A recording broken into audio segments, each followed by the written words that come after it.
So let us discuss what is a game tree.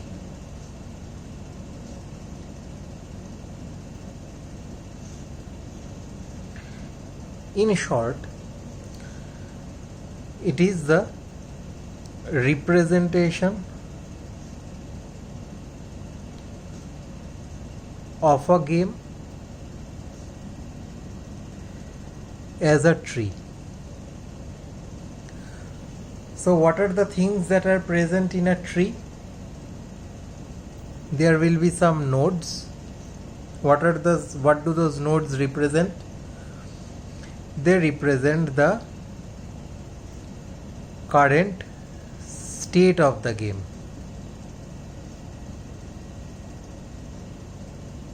And there will be some arcs joining those nodes. What is the physical significance of those arcs? The arcs represent the moves. And what does the game tree hence consider? What is its encoding? Then the game tree is encoding for the current player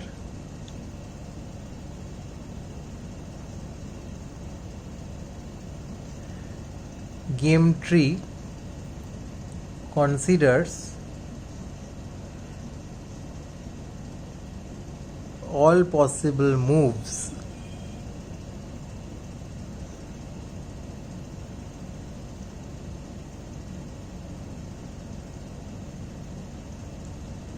starting at root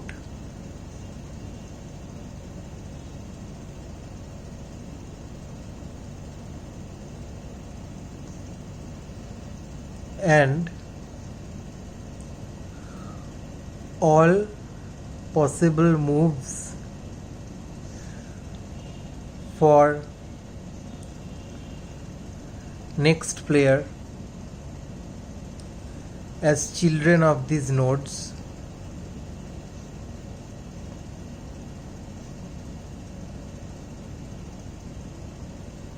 and so forth, as much as we want.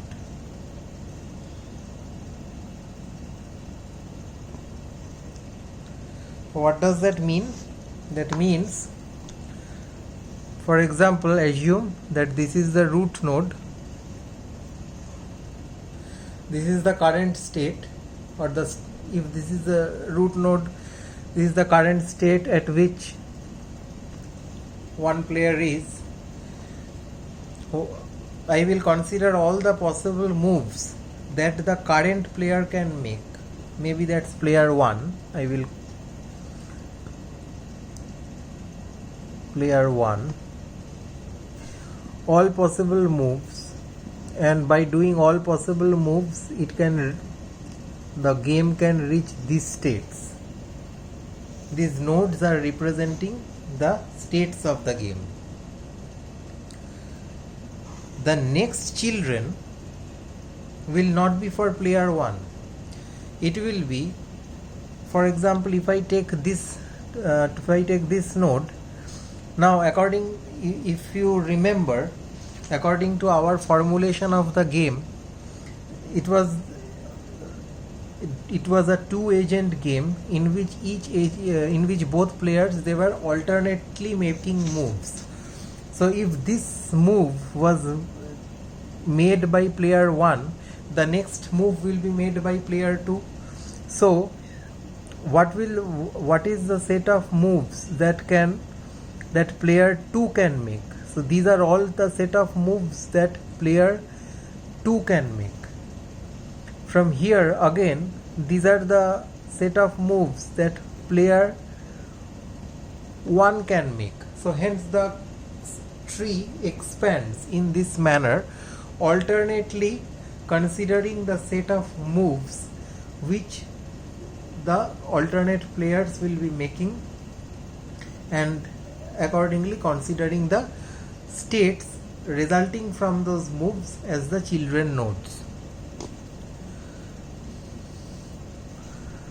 Okay. Each individual move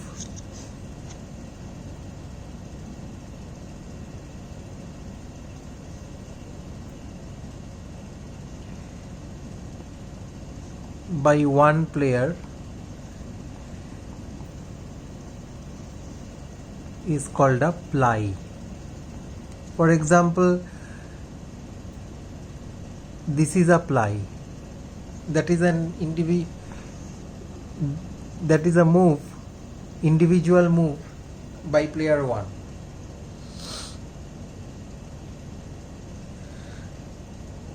Trees also sometimes have one more entity that's called leaves.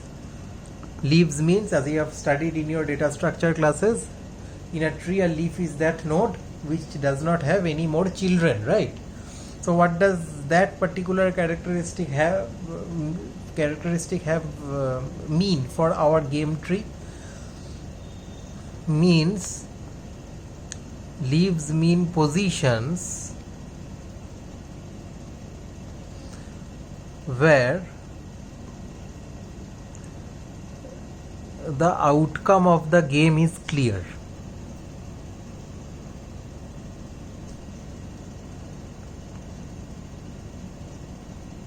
Means it's either a win or a loss or a draw, and each terminal position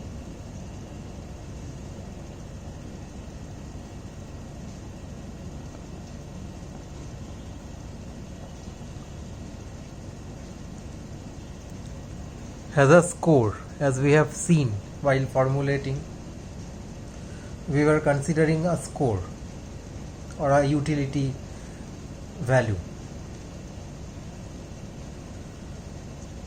The person, as we were formulating, remember, games games are being played by players alternately making moves, and one person is trying to maximize and the other person is trying to minimize the scoring function or the utility value. So for the person who is trying to maximize, high scores are good. High scores are good for max. Max means the person who is trying to maximize the score. And low scores are good for mean.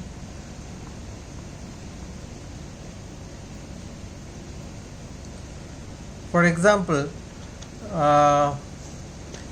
we can encode win as a +1, loss as a -1, and draw as a 0.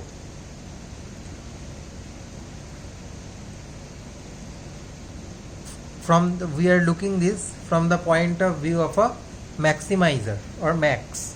For a person who wants to maximize the utility score, win will be a positive thing, loss will be a negative thing. For a person who is trying to minimize the utility score, win will be a negative thing, loss will be a positive thing, and draw will remain 0 for both. It's a neutral thing.